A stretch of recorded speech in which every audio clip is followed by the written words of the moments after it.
zuhur. Hari-hari yang lain juga itu setelah subuh biasanya jam setelah subuh isyraq, ba'dal isyraq beliau biasanya salat isyraq ya.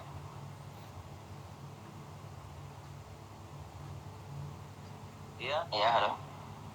Jadi beliau duduk di masjid sampai isyraq. Apa kegiatan beliau dari subuh sampai isyraq itu? Beliau membaca adhkar, tentunya membaca adhkar, istiqomah di dalam adhkar, kemudian baca surat Yasin, kemudian baca surat Al-Waqi'ah, kemudian baca surat Al-Mulk, kemudian tawasul. Tawasulnya lumayan panjang, 10 menitan. Jadi terus baru Habib salat isyraq. Setelah salat isyraq biasanya tadi itu kalau ada jenazah, kalau ada khatam beliau menghadirinya. Atau misalkan ada orang yang akan membangun rumah, beliau meletakkan batu pertamanya. Jadi karena ahli tarikh menjaga keberkahan para ulama, menjaga keberkahan para salihin, mereka di dalam membangun rumah pun meminta keberkahan daripada ulama mereka. Berarti setelah isyraq membangun rumah. Nah, berarti setelah isyraq sampai zuhur itu beliau Al-Habib Ali Masyhur memberikan waktu beliau untuk orang-orang ahli tarikh seperti khotam ataupun jenazah atau jadi mulai isyraq sampai zuhur beliau sedekahkan waktu beliau untuk masyarakat kota Tarif. Masya Allah. Dan teman-teman perlu kita ketahui yang semuanya yang minta bukan 1-2. Jadi hampir setiap harinya waktunya Habib Masyhur mulai jam isyraq itu sampai sebelum zuhur, banyak yang minta, artinya setiap hari pasti di situ sibuk untuk melayani daripada umat. Masya Allah. Nah, sebelum zuhur Habib. Jadi sebelum sarapan biasanya beliau didatangkan rumahnya diketok, ada yang minta ghadiyah. Jadi ada minta soal dari keluar kota Tarim. Jadi 1 jam juga sebelum zuhur kalau pada hari Ahad, hari Senin dan hari Rabu itu beliau mengisi pelajaran Minhaj, kitab Sahih Al-Bukhari dan kitab Al-Minhaj di Darul Mustafa. Jadi jam berapa itu, Bir? Itu santri-santri yang sudah akhir tahun, beliau yang mengajar langsung 1 jam sebelum zuhur. Jadi terkadang Al-Habib Masyhur terlambat datang waktu daras. Karena kita tahu Al-Habib tidak pernah terlambat di setiap majelis. Beliau tidak pernah terlambat di setiap majelis. Kalaupun terlambat, itu pun karena disebabkan ada yang membuat beliau terlambat. Apa di antaranya? Jadi di antaranya itu tadi, ada orang yang datang ke rumahnya punya masalah, diselesaikan masalahnya dulu baru beliau siap-siap pergi ke majelisnya. Nah, jadi tidak pernah beliau dikatakan tidak menghadiri majelis dengan suatu alasan yang sakit atau yang lainnya. Jadi waktu sakit pun beliau membuka rumahnya untuk santri-santri yang belajar. Ada pertanyaan Habib dari saya ini, ada pertanyaan. Kenapa Habib Ali Masyhur itu jarang keluar negeri Habib? Padahal banyak yang mengharap kedatangan beliau kakak Habib Ali Masyhur. Karena di depan para habaib bahwasanya Habib Ali dari tangan Habib Ali Masyhur lah tercetak itu yang namanya Al Habib Umar bin Muhammad bin Salim bin Habib. Ada yang bertanya bahwasanya kenapa beliau nggak pernah keluar negeri, jarang sekali. Dan Al Fakir pernah katanya Habib Ali Masyhur itu pernah menghadiri istimewa, tapi karena ada pelajaran di kota Tarim beliau sampai sempat kembali. Itu bagaimana ceritanya? Itu pada tahun 2008 Al Habib Masyhur diundang Ijtima Mufti sedunia, Ijtima Mufti di Kerala di India. Nah, jadi di India ada ijtima, kemudian Al Habib Masyhur mengatakan kepada santri yang ada di kota Tarim, baik itu di Darul Mustafa, baik itu di Darul Faqih, dan yang lainnya di Masjid Jami' Tarim. Beliau mengatakan, ana akan pergi 3-4 hari. Insya Allah akan kembali lagi. Dalam jangka waktu 3-4 hari, ana akan safar, dan ana akan kembali mengajar insya Allah. Beliau terbang. Waktu itu masih dari Son'a, perjalanan ke India. Sampai di India, muktamar itu pertemuan mufti-mufti yang dipimpin langsung oleh Al-Habib Ali Masyhur.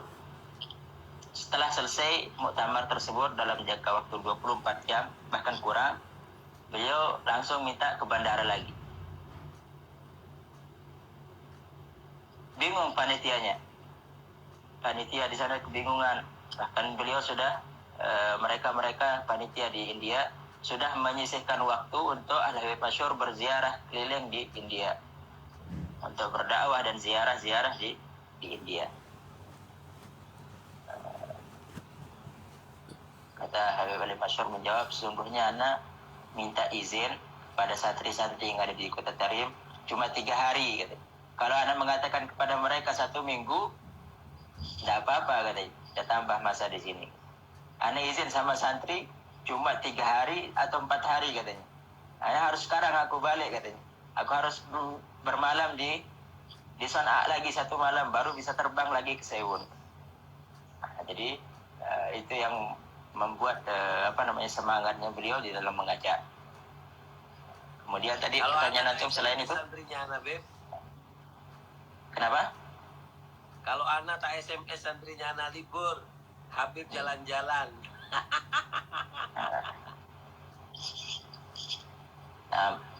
Jadi mengapa juga Habib Masyhur tidak pernah sering keluar meninggalkan Kota Tarim? Dikarenakan Ana pernah duduk bersama Habib Salim, Habib Salim bin Muhammad bin Salim bin Hafid, dalam sebuah perjalanan. Beliau bercerita, sesungguhnya harapan ayahku yaitu Habib Muhammad bin Salim bin Hafid ada 2. Harapan besarnya cuma 2. Jadi harapan Habib Muhammad bin Salim bin Hafid, cita-citanya ada 2. Yang pertama, berkhidmah di Kota Tarim. Ini menjadi khadimnya Al-Faqih Al-Muqaddam. Kemudian ma'athir yang ada di Kota Tarim, adat ahli Tarim, itu yang kepingin dijaga seutuhnya oleh Al-Habib Muhammad bin Salim bin Hafid. Yang kedua, harapan besarnya adalah dakwahnya sampai ke seluruh alam. Bukan ke seluruh dunia, ke seluruh alam.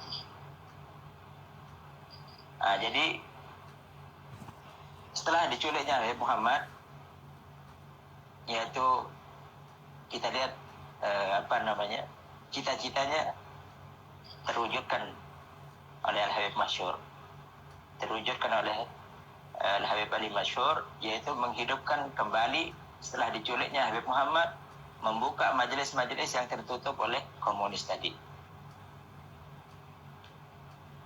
Dan juga Al-Habib Umar yang bisa yaitu membantu dakwahnya Habib Ali Masyhur dan abahnya sampai ke Indonesia, sampai kemana-mana. Ini adalah cita-citanya Habib Muhammad. Cita-citanya Habib Muhammad ada 2, yaitu tadi yang pertama adalah menghidupkan ma'athir yang ada di Kota Tarim, menghidupkan ma'athir dan berkhidmat kepada Sayyidina Al-Faqih Al-Muqaddam. Yang kedua adalah untuk yaitu menyebarnya ke seluruh alam. Ke seluruh alam kita sudah Habib, kita tahu bagaimana itu Habib Umar, dan 2 cita-cita ini dilakukan oleh 2 putra beliau, yaitu yang pertama adalah Habib Umar dengan beliau keliling alam. Itu sudah maklum. Dan yang kedua, Habib, yang perlu kita ketahui, yang pertama yang ingin kita tahu adalah apa sih perannya Habib Ali Masyhur untuk menunaikan cita-cita orang tuanya, yaitu Habib Muhammad bin Salim bin Hafid Asy-Syahid. Nah, apa yang telah dilakukan Habib Ali Masyhur tentang khidmahnya kepada ma'athir salaf dan juga kepada Kota Tarim? Apa, Habib, peran Habib Ali Masyhur di Kota Tarim apa, Habib? Ya, itu tadi setelah abahnya diculik tadi itu, yang menghidupkan bahkan masjid-masjid di kota Tarim. Yang menentukan imamnya siapa, yang menentukan imam-imam masjid di kota Tarim adalah Habib Ali Masyur. Semua masjid, 360 masjid atau lebih sekarang, itu yang menentukan imamnya adalah Habib Ali Masyur Muhammad bin Salim Al-Habib. Yang membuka pertama kali setelah ditutupnya Rubat Tarim, siapa yang pertama kali membuka adalah Habib Ali Masyur Muhammad bin Salim Al-Habib. Ana dengar sendiri dari kuping anak, Habib Salim Asy-Syatiri mengatakan, aku kembali ke kota Tarim dan membuka Rubat Tarim, ternyata aku temukan ada 3 orang di dalamnya. 1 pengajar dan 2 mustami'. Itu adalah Habib Ali Masyur mengajar dan Habib Umar yang mendengarkan dan Syekh Muhammad Al-Khatib, kalau tidak salah. Nah, jadi banyak seperti pagar di pemakaman Zambal, itu di zamannya Habib Ali Masyur ya, baik itu Zambal, Furai dan Akhdar. Setelah di zamannya Habib Abdurrahman Al-Masyur, Mufti Al-Hadramut di zamannya, itu Habib Masyur juga yang kembali membangun. Nah, jadi Habib Masyur juga yang merenovasi pemakaman Zambal, seperti Sagifahnya Sidin Al-Fagin Mugaddam, bahkan Tausiah, yaitu perluasan Zambal yang bertahun-tahun beliau harapkan, alhamdulillah sudah terwujud dan sudah sempurna sehingga beliau meninggal dunia. Haji, berarti pagar-pagar yang di depan dan juga pagar sahabat itu Habib, yang ada makam sahabat kan ada pagarnya. Nah, itu yang pertama kali membagarkan adalah Habib Abdurrahman Al-Masyur, akan tetapi yang merenovasi adalah dengan tangannya Habib Ali Masyur. Terus perluasan Zambal yang kemarin Habib sempat Habib Ali Masyur membuat perluasan itu, sekarang berarti Zambal ini semakin lebar Habib ya? Nah, bahkan di ziarah sebelum Ramadan, Habib Masyur mengatakan kepada Habib Umar, tersenyum melihat begitu Zambal yang luas, ka'annana fil bagi, beliau mengatakan. Jadi seolah-olah sekarang kita ada di depannya bagi. Nah, pelebaran yang terakhir ini, Beb. Pelebaran yang terakhir itu ukuran berapa? Berapa luas? Kurang lebih 1 hektar. 1 hektar. Nah, Masya Allah. Berarti ini jasa sangat besar Habib yang dilakukan oleh Habib Ali Masyur, karena semua orang itu kan kepingin tinggal di Zambal, kepingin dimakamkan di Zambal. Nah, sedangkan Zambal sudah sangat dan itu tidak mudah sekali. Dan tidak mudah di dalam urusan sesama pemerintah dan yang lainnya. Kenapa tidak mudah? Karena itu tanah ya, pertama banyak masalahnya, kemudian kesabarannya beliau sehingga bisa terselesaikan, alhamdulillah. Karena dibutuhkan kesabaran yang sangat besar. Nah, habis berapa kemarin ya? Nah, kalau Zambal yang di tempatnya antum, itu murah. Zambal yang di sana berapa?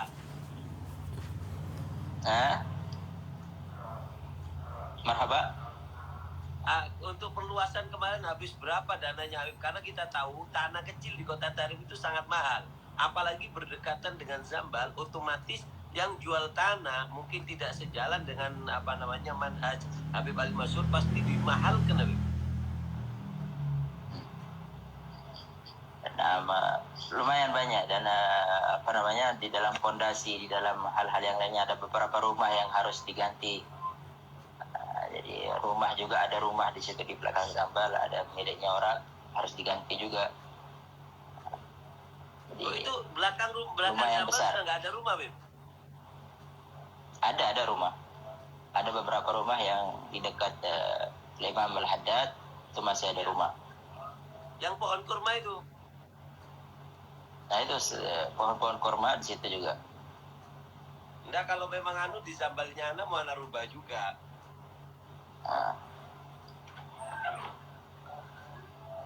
Sudah sampai Zambal habis ini. Nah, ini ada yang coklat kayaknya enggak ada. Itu masih ada. Hah? Masih ada itu di Imam Haddad. Yang Imam Haddad, enggak Habib, Imam Haddad yang ini, coklat yang ini.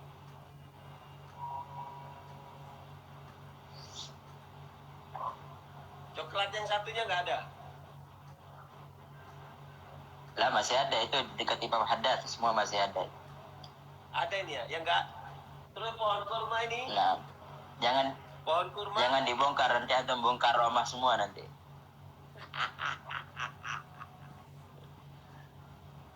Ini yang buat Sagifa seperti ini siapa, Habib? Sagifa. Ini sudah sagifah baru ya? Iya, Sagifa baru sudah. Sudah ada kipasnya, sudah ada. Ini semua Al-Habib Ali Masyhur bin Muhammad Salim. Oh, jasa beliau ya? Nah, Masya Allah. bahkan dikatakan kita pernah dengar Al-Habib Masyhur berkhidmah untuk Sayyidina Al-Faqih Al-Muqaddam seperti abahnya. Seperti abahnya. Dan untuk Kota Tarim seperti ibunya. Dan untuk Nabi Allah Hud alaihi salam seperti kakeknya itu Al-Habib Salim bin Habib.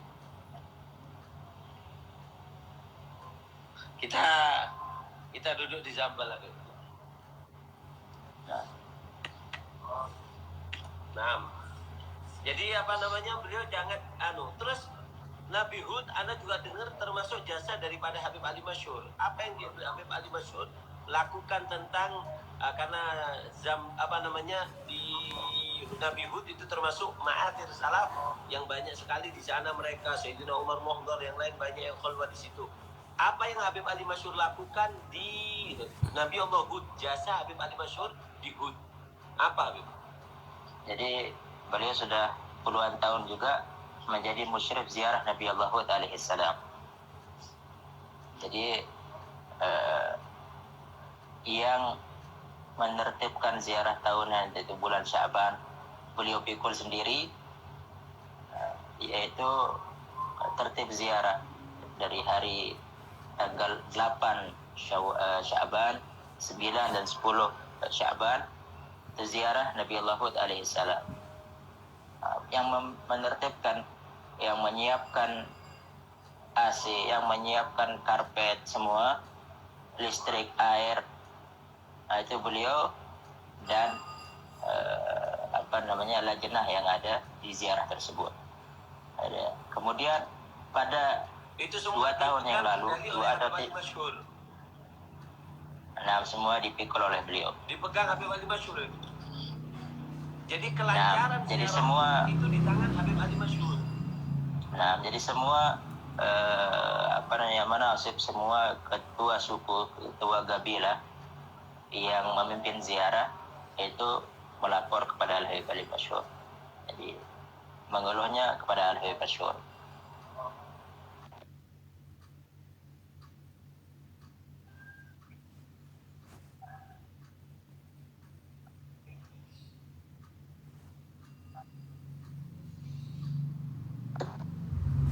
Abu Tarim, julukannya beliau. Kemudian apa julukannya? 3 tahun Abul Kul, Abu Tarim. Siapa yang juluki? Ayahnya Tarim. Ayahnya Kota Tarim. Yang juluki siapa, Habib? Ahli Tarim, kebanyakan ahli Tarim menyebutkan ini ayah kita semua. Abul Kul, bapaknya semuanya gitu. Nah, jadi dari tadi ulama Tarim, kemudian ketua gabilah tadi mana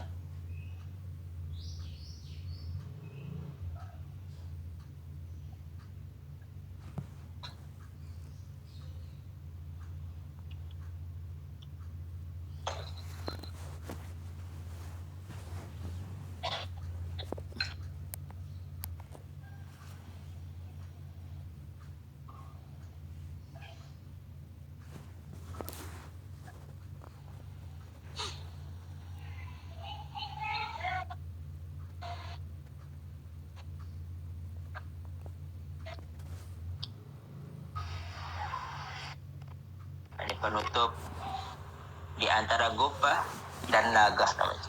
Di antara Gobah Nabi Allah Hud alaihissalam dan tempat duduknya salafus saleh dari zaman Sayyidina Al-Faqih Muqaddam tadi di batu yang besar. Nah di situ di antara Nagah dan Gobah Nabi Allah Hud alaihissalam, Habib Ali Masyhur akan memperluas tempat tersebut, kasih penutup sagifah sehingga orang yang ziarah, saudara-saudaraku muslim, Habib Masyhur tidak lagi duduk di bawah terik matahari. Nah, dari makam Nabi Hud sampai Nagor.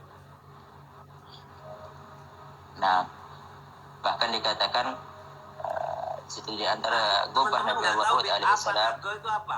Nagor itu apa? Nagah itu adalah batu besar. Nah, jadi batu besar yang di situ duduknya salafus saleh dari zamannya Sayyidina Al-Faqih Muqaddam, kemudian anak cucunya sampai zaman kita sekarang ini. Kenapa di Nago itu ada putih, Habib? Ada putih itu dicat putih, Habib, kotak. Apa maksudnya di batu itu ada cat putih kotak?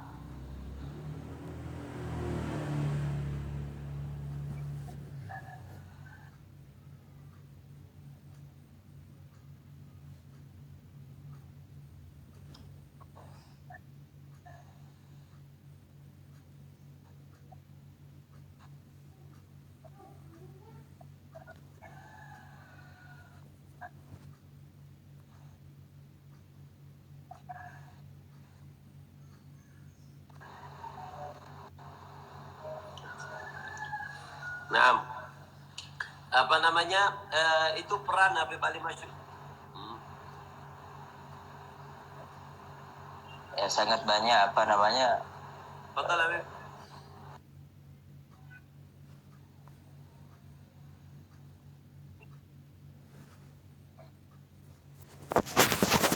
Baik itu kuliah syariah, juga beliau Habib Ali Masyhur yang pertama kali menjadi dosen, menjadi pengajar di Duf'ah awalnya. Keluarlah dari Indonesia juga di zaman itu, yaitu zaman 4 tahun itu Habib Masyhur mengajar di kuliah syariah. Kemudian juga bahkan di Rubat Tarim beliau sejak umur 15 tahun sudah mengajar minhaj. Anda pernah dengar 15 tahun beliau sudah disibukkan untuk belajar dan mengajar minhaj. Di kuliah syariah di Ahqaf, ngajar di mana beliau di kuliah? Nah, di Ahqaf. Kuliah syariah Ahqaf pertama kali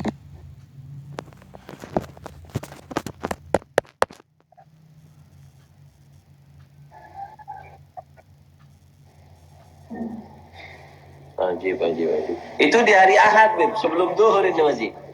Terus setelah duhur, salat duhur di mana beliau?